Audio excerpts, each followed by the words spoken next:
Good evening बच्चों। तो आज हम लोग अपने लेक्चर को कंटिन्यू करते हैं।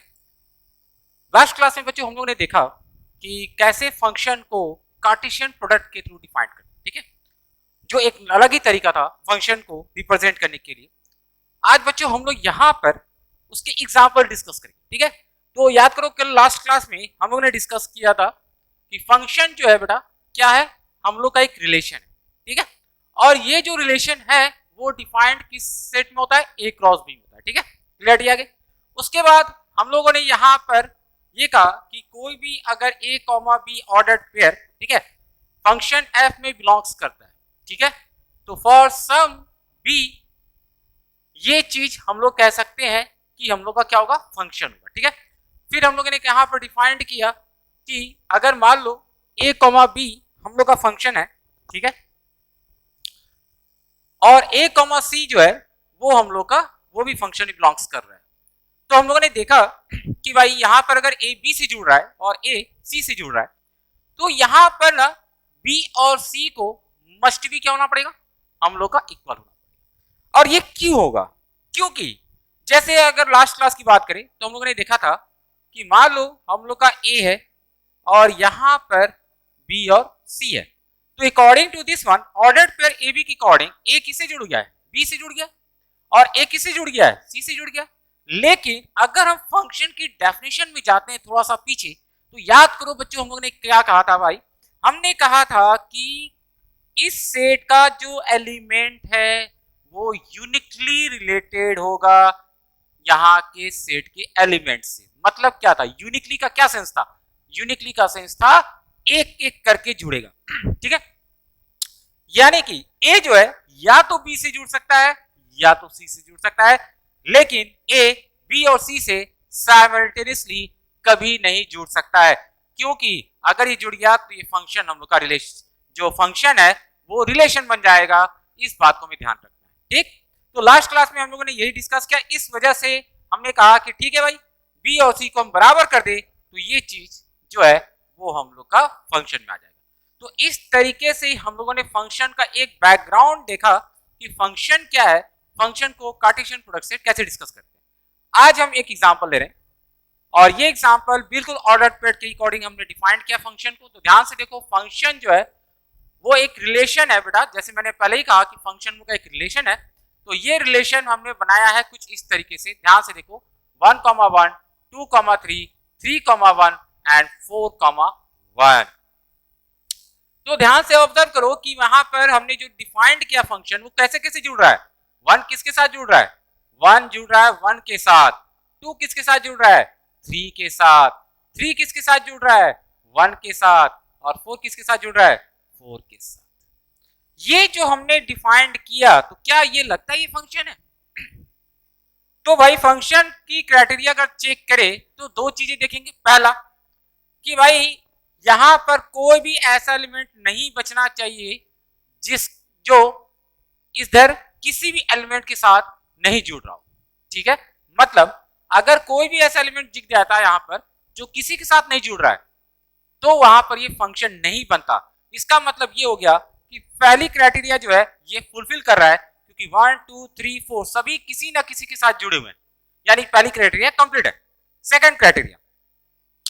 सेकंड क्राइटेरिया थी यूनिक रिलेशन, मतलब 1 अगर 1 के साथ जुड़ गया तो 1 अब किसी और के साथ नहीं जुड़ सकता है, ये है यूनिक रिलेशन। तो यानी कि अगर 1 यहाँ 1 के साथ जुड़ा है तो हमें नहीं लग रहा कि 1 किसी और के साथ जुड़ रहा है ना, तो इसका मतलब ये हम लोग का क्या बन गया, हम लोग का फंक्शन बन गया, ठीक है। तो इस तरीके से हम ऑर्डर्ड पेयर का जो सेट है हमने उसको फंक्शन के थ्रू डिफाइंड किया है बच्चों। हमने यहाँ पर दिखाया कि ये जो रिलेशन है वो हम लोग का एक फंक्शन डिफाइंड हो रहा है। अब ये फंक्शन डिफाइंड अगर हो रहा है तो कहां से कहां तक हो रहा है, ए से बी में हो रहा है। तो यानी कि ए में क्या क्या एलिमेंट है, 1 2 3 एंड 4। तो यहां भी ध्यान से देखो 1 2 3 4 है इसके कोडोमेन में, इसलिए हम लोग का जो फंक्शन है वो 1 2 3 4 में ही डिफाइंड हो रहा है। तो इस तरीके से हम अपने फंक्शन को डिफाइंड करते हैं कार्टेशियन प्रोडक्ट के थ्रू, ठीक है। नेक्स्ट, तो अब हम लोग आते हैं बच्चों नेक्स्ट। अभी तक हम लोगों ने जो चीज देखा, जो हमने डिस्कस किया फंक्शन के बारे में, वो तो एक इंट्रोडक्शन था बच्चों। लेकिन अगर कैलकुलस की बात की जाए बच्चों, तो अब मेन फंक्शन का डेफिनेशन हम यूज करने जा रहे हैं कि फंक्शन लिखते कैसे हैं, फंक्शन को रिप्रेजेंट कैसे करते हैं, क्योंकि अब हम लोग का काम है फंक्शन को प्रॉपर वे में डिफाइंड करना, और साथ ही साथ हम ये देखेंगे कि फंक्शन को कैसे लिखना होता है। तो मैथमेटिकल डिफिनेशन की अगर हम बात करें कि मैथमेटिकली फंक्शन कैसे रिप्रेजेंट होता है बच्चों, तो उसको हम कुछ इस तरह से डिफाइन करते हैं कि अगर एक फंक्शन हम डिफाइन कर रहे हैं, कहां से कहां तक डिफाइन कर रहे हैं भाई, तो ध्यान से देखो, हम लोग डिफाइन कर रहे हैं जैसे ए से बी में, ठीक है। फंक्शन हमने डिफाइन किया है ए से बी में। अब ए और बी क्या है भाई, नॉन इंपिटी सेट है, क्योंकि मैंने पहले ही कहा कि फंक्शन के केस में ना तो सेट ए इंपिटी हो सकता है और ना ही बी इंपिटी हो सकता है, इसलिए ए और बी नॉन इंपिटी सेट्स हैं। तो अब यहां पर हमने जो डिफाइंड किया है फंक्शन को, उसको कुछ इस तरीके से लिखा है।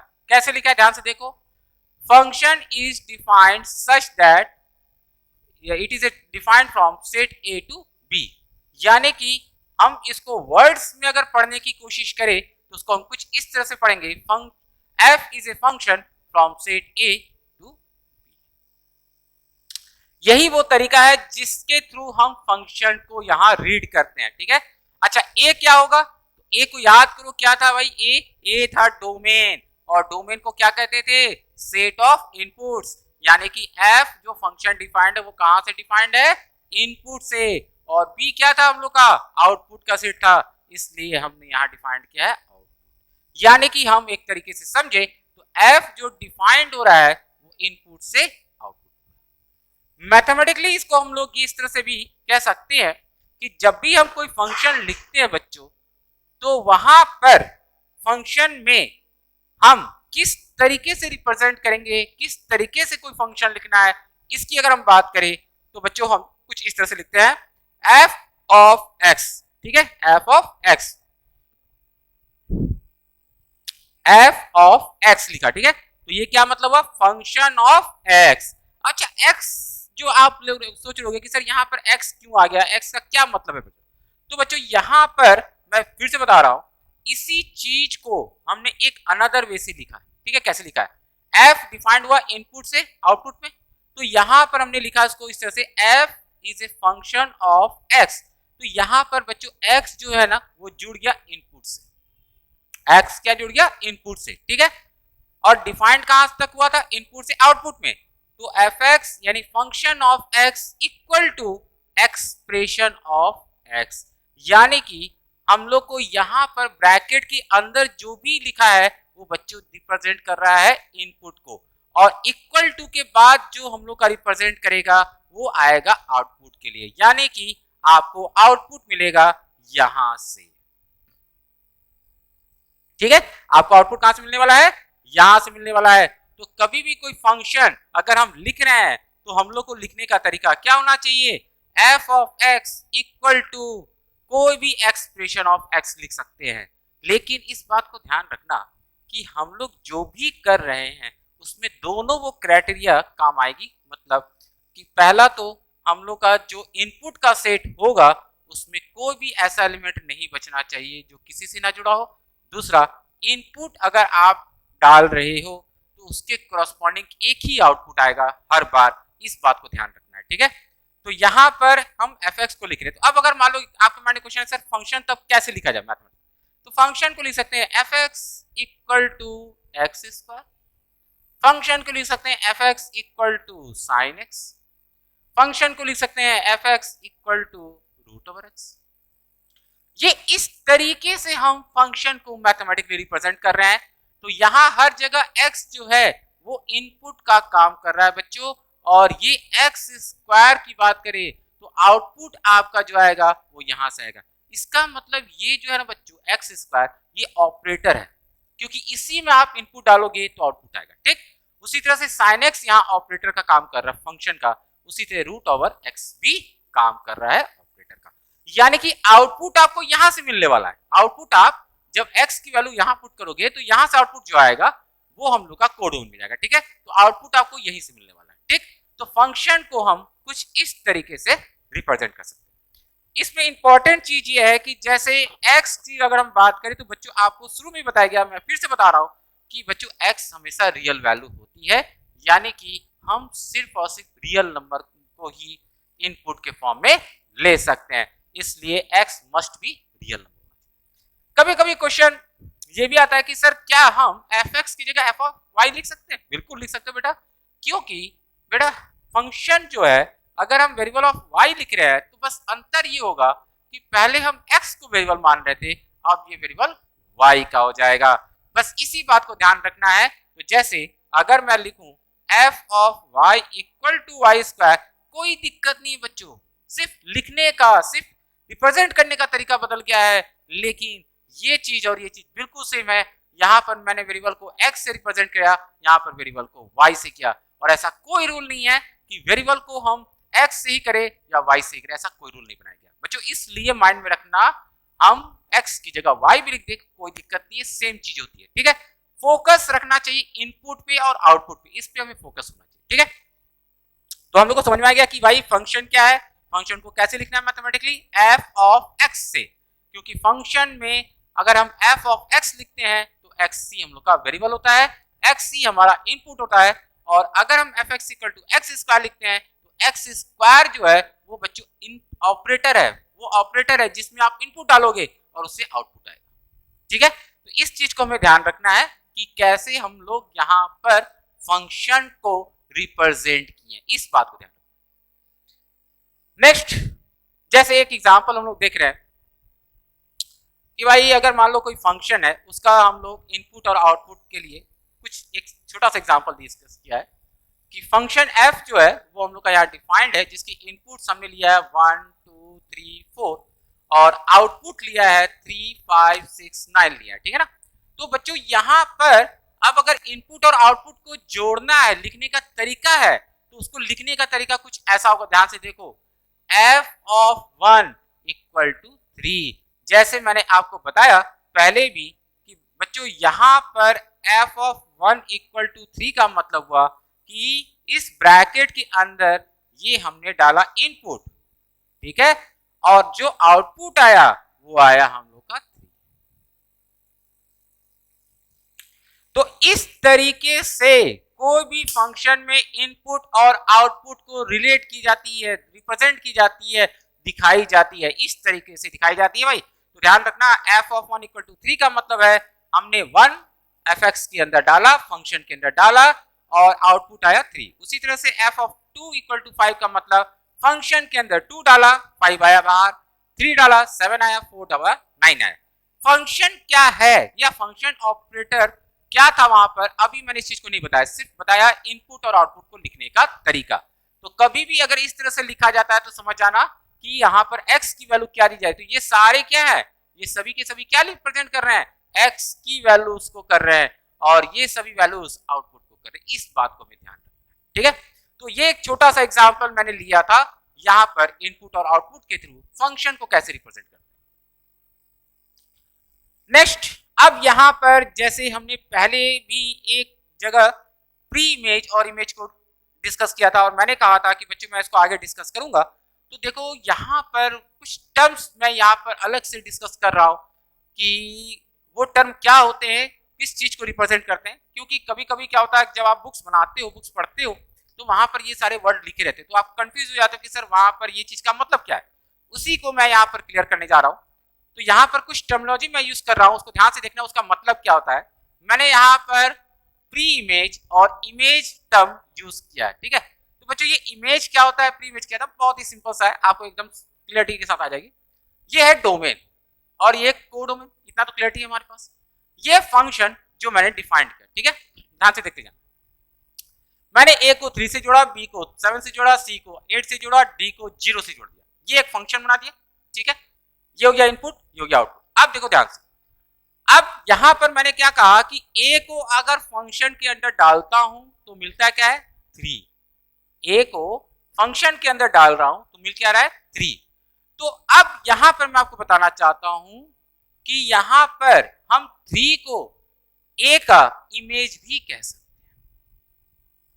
3 को a का इमेज भी कह सकते हैं, यानी कि हम लोग ये कह सकते हैं कि अगर इनपुट ए है और आउटपुट 3 है तो 3 इज ए इमेज ऑफ ए, यानी कि ये बन गया हम लोग का इमेज। ठीक है, उसी तरीके से अगर मैंने बी डाला फंक्शन के अंदर, क्या मिला 7, तो इसका मतलब 7 क्या है, 7 is a image of B. जिसको रीड करने का तरीका है, एक टर्म बनाया गया। ठीक है, उसी तरह से 8 क्या होगा बच्चों, सी का इमेज होगा, और 0 किसका इमेज होगा, डी का होगा। कभी कभी ऐसा क्वेश्चन पूछ दिया जाता है कि बच्चों ये बताओ कि यहाँ पर जो फंक्शन मैंने डिफाइंड किया इसमें बी का इमेज क्या है, तो आप तुरंत बस देखना कि बी का आउटपुट क्या रहा है 7, तो 7 इज इमेज ऑफ बी। बस सिंपल सा कॉन्सेप्ट, ऐसे ज्यादा कोई कॉम्प्लिकेशंस नहीं। नेक्स्ट है प्री इमेज। क्या होता है बच्चों, तो प्री इमेज जो होता है तो हम लोग ये देख सकते हैं, हमने ए डाला तो क्या मिला 3 बन गया ए का इमेज। सही है, अब इसी को रिवर्स ऑर्डर में समझो कि 3 के लिए ए क्या है, पहले ए के लिए क्या है 3 इमेज, तो 3 के लिए क्या है, 3 के लिए ए जो है बच्चों वो है प्री इमेज। ठीक है, मतलब ए से 3 आया, ए से 3 डिफाइंड हुआ इमेज, और 3 से ए डिफाइंड हुआ प्री इमेज, यानी कि 3 का प्री इमेज क्या हुआ ए, 7 का प्री इमेज क्या हुआ बी, 8 का प्री इमेज क्या हुआ सी, 0 का प्री इमेज क्या हुआ डी। यानी कि एक तरीके से आप ये भी कह सकते हो कि सर हम लोग ये भी कह सकते हैं कि जो डोमेन है वो और कुछ नहीं, प्री इमेजेस का सेट। बिल्कुल सही बच्चों, हम कह सकते हैं domain is a set of pre images, और उसी तरीके से कोडोमेन भी हम कह सकते हैं कि it is a set of हम लोग का इमेजेस। बस इतना ही आपको समझना है इमेज और प्री इमेज को लेकर, कि इमेज किसका निकाल रहे हो और प्री इमेज किसका निकाल रहे हो। हमेशा ध्यान रखना प्री इमेज डोमेन का सेट एलिमेंट होता है और इमेज कोडोमेन का एलिमेंट होता है, बस इस बात को ध्यान रखना है। ठीक है, तो इसी चीज को मैंने यहाँ पर डिफाइंड किया है। ठीक है, तो इमेज और प्री इमेज बस इतना ही है, कहीं भी लिखा जाए तो आप समझ जाना कि प्री इमेज का क्या मतलब हो रहा है और इमेज का क्या मतलब। नेक्स्ट, अब मैं एक एग्जांपल दे रहा हूं जहां पर मैंने कार्टेशियन फॉर्म में फंक्शन को डिफाइंड किया और आपसे पूछा है डोमेन क्या होगा। बच्चों जब मैंने कार्टेशियन प्रोडक्ट डिफाइंड किया तो वहां पर हमने एक चीज आपको बहुत अच्छे से बताई थी कि बच्चों जो ऑर्डर्ड पेयर होता है, जो भी ऑर्डर्ड पेयर होता है, इस ऑर्डर्ड पेयर का जो फर्स्ट एलिमेंट होता है बच्चों, जो फर्स्ट एलिमेंट होता है वो बिलोंग्स करता है डोमेन से। ये चीज हमने डिस्कस किया था, इसको फिर से मैं बता रहा हूं। हर एक ऑर्डर्ड पेयर का फर्स्ट एलिमेंट जो होगा वो होगा डोमेन से, और सेकंड एलिमेंट जो होगा वो होगा उसके कोडोमेन से। यानी कि अगर किसी कार्टेशियन प्रोडक्ट या ऑर्डर्ड फॉर्म में फंक्शन डिफाइंड है और डोमेन निकालना है, बहुत ही सिंपल है बच्चों, हर एक ऑर्डर्ड पेयर का फर्स्ट एलिमेंट निकाल के अलग कर दो, तो ये बन गया डोमेन। बहुत सिंपल, कुछ भी नहीं करना है, हर एक ऑर्डर पेयर का फर्स्ट एलिमेंट निकाल कर सेपरेट कर देना, सेट बना लो, वही सेट बन जाएगा डोमेन। कोई कुछ नहीं करना है इसका। अगर कोडोमेन आपसे पूछा है कि भाई कोडोमेन बताइए यहाँ पर क्या होगा, तो कुछ भी नहीं करना है। कोडोमेन के लिए भी सेकंड एलिमेंट को निकाल लीजिए 1 2 और 3 और सेट बना लो, ये बन गया कोडोमेन।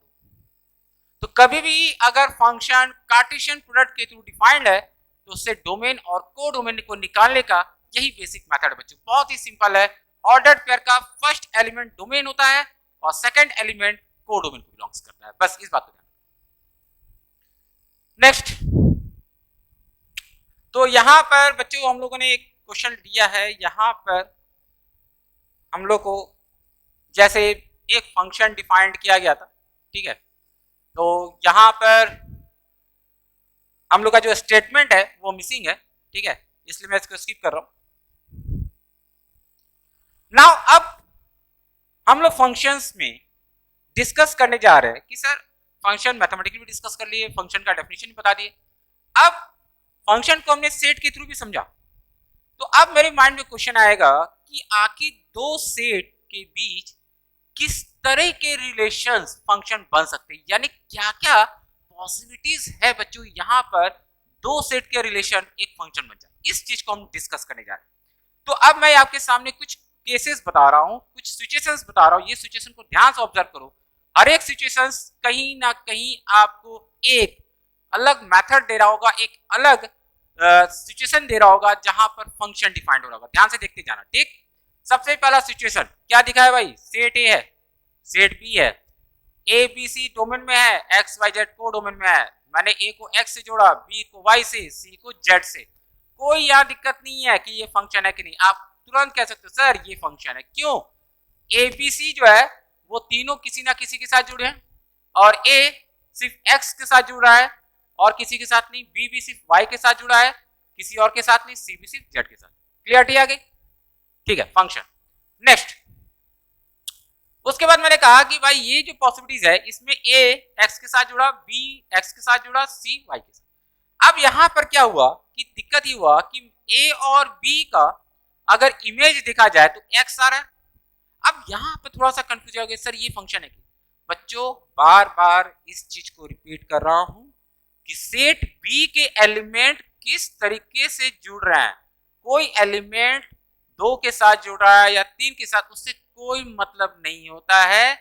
बस इतना ध्यान रखो कि इसमें जितने भी एलिमेंट है वो किसी ना किसी के साथ जुड़ने चाहिए और यूनिकली जुड़ना चाहिए। मतलब ए अगर एक्स के साथ जुड़ गया तो वाई के साथ नहीं जुड़ेगा। लेकिन ऐसी कोई क्राइटेरिया नहीं डिफाइन की गई है कि ए का इमेज अगर एक्स है तो बी का इमेज एक्स नहीं हो सकता है। इसका मतलब हमें फंक्शन में ये ध्यान रखना होगा कि भाई यहां पर डोमेन में जो भी दो या तीन या चार एलिमेंट हैं उनका सिंगल इमेज हो सकता है। ऐसा पॉसिबल है फंक्शन के केस में, इस बात को ध्यान रखना। इसलिए ए और बी अगर एक्स से जुड़ भी जाए तब भी ये हम लोग का फंक्शन। थर्ड पॉसिबिलिटीज की बात करें कि देख रहा है भाई ए एक्स के साथ जुड़ा है, बी एक्स के साथ, लेकिन ये सी जो है वो किसी के साथ नहीं जुड़ा है, जो फंक्शन की फर्स्ट क्राइटेरिया को ही फुलफिल नहीं कर रहा है और इस वजह से ये फंक्शन। ठीक है, उसके बाद फोर्थ पॉसिबिलिटीज देखा जाए तो ए बी सी तीनों एक्स के साथ जुड़े हैं, तो भाई यहां पर कोई दिक्कत नहीं है। तीन क्या 10 भी अगर एक्स के साथ जुड़ जाए तब भी ये फंक्शन होगा, क्योंकि बस हर एक जो है एलिमेंट किसी ना किसी के साथ जुड़ना चाहिए और हर एक का इमेज यूनिक होना चाहिए। बस इस बात को ध्यान रखना है। तो इसका मतलब ये क्राइटेरिया भी हम लोग का फंक्शन बताता है। तो बच्चों फंक्शन अब सेट के थ्रू किस तरीके से हमने डिफाइंड किया ये मैंने आपको बताया। किस तरीके से सेट को और रिलेशन को देखकर आप बताओ कि ये फंक्शन है कि नहीं, ये आपके माइंड में होना चाहिए। क्योंकि कभी कभी हम सेट में लेकर ही कंफ्यूज हो जाते हैं कि सर अगर एलिमेंट इस तरह से जुड़े हैं तो फंक्शन हुआ कि नहीं, इस तरह से जुड़े कि फंक्शन। तो बच्चों आपको मैं सारी क्राइटेरिया सारी पॉसिबिलिटीज बता दिया, क्या क्या पॉसिबिलिटीज मिल सकती है और कहां पर वो फंक्शन होगा और कहां पर फंक्शन नहीं। तो इस चीज को डिस्कस करने का बस एक ही पर्पस है, सेट के बीच में जो रिलेशन है वो रिलेशन फंक्शन है कि नहीं, इस चीज को क्लियर होना। ठीक है, इस तरीके से हम इसको क्लियरिटी रखते हैं। नेक्स्ट, मैंने एक एग्जांपल दिया है और इस एग्जांपल में बताना है कि ये फंक्शन है कि नहीं। ठीक है, तो बहुत ही सिंपल सा है। जी एक फंक्शन मैंने डिफाइंड किया है ऑर्डर पेयर के थ्रू 1, 2, 1, 3 और 2, 3। ठीक है, अब मैंने इसको सेट के थ्रू रिप्रेजेंट किया भाई। तो मैंने बताया था ना ऑर्डर पेयर का फर्स्ट एलिमेंट क्या होता है, डोमेन होता है ना। तो डोमेन में क्या क्या आया, 1 और 2 आ गया, और सेकंड एलिमेंट को डोमेन में आएगा तो 2 और 3 क्या आया, को डोमेन में आ गया। अब ये फंक्शन जी हम लोग का जी जो है वो फंक्शन बनेगा कि नहीं बनेगा ये बात कर रहे हैं। तो ध्यान से देखो 1 किसके साथ जुड़ रहा है, 2 के साथ जुड़ रहा है और 1 ही 3 के साथ भी जुड़ गया। यानी कि ये एक ऐसा एलिमेंट है जिसका एक यूनिक नहीं बल्कि एक से ज्यादा इमेज है और इसी वजह से ये हम लोग का फंक्शन डिफाइंड नहीं होगा बच्चों। क्योंकि फंक्शन की क्राइटेरिया कहती है कि भाई हम लोग का एलिमेंट एक से ज्यादा के साथ जुड़ ही नहीं सकता। अगर वो जुड़ जाए तो वो रिलेशन बन जाएगा, फंक्शन नहीं बन पाएगा। तो 1 का इमेज 2 भी है, 1 का इमेज 3 भी है, इसी वजह से ये हम लोग का फंक्शन नहीं होने वाला। तो जो भी एग्जांपल मैं डिस्कस कर रहा हूं वो इसी वजह से कर रहा हूं ताकि आपको क्लियरिटी रहे कि भाई कहां फंक्शन हो सकता है और कहां फंक्शन नहीं हो सकता है। ठीक है, चलो ठीक है, तो आज के लिए हम लोग इतना ही डिस्कस करते हैं, फिर नेक्स्ट क्लास में इस चीज को कंटिन्यू करेंगे। ठीक है, so good night and have a nice day. और जितनी भी चीजें बताई हैं बच्चों उनको रिवाइज कर लेना, ताकि नेक्स्ट क्लास को हम लोग जब स्टार्ट करें तो आपके सामने कोई भी डाउट ना रहे। ठीक है, होपफुल आपको सब कुछ समझ में आ गया होगा। तो आज इस क्लास को हम यही खत्म करते हैं। Good night.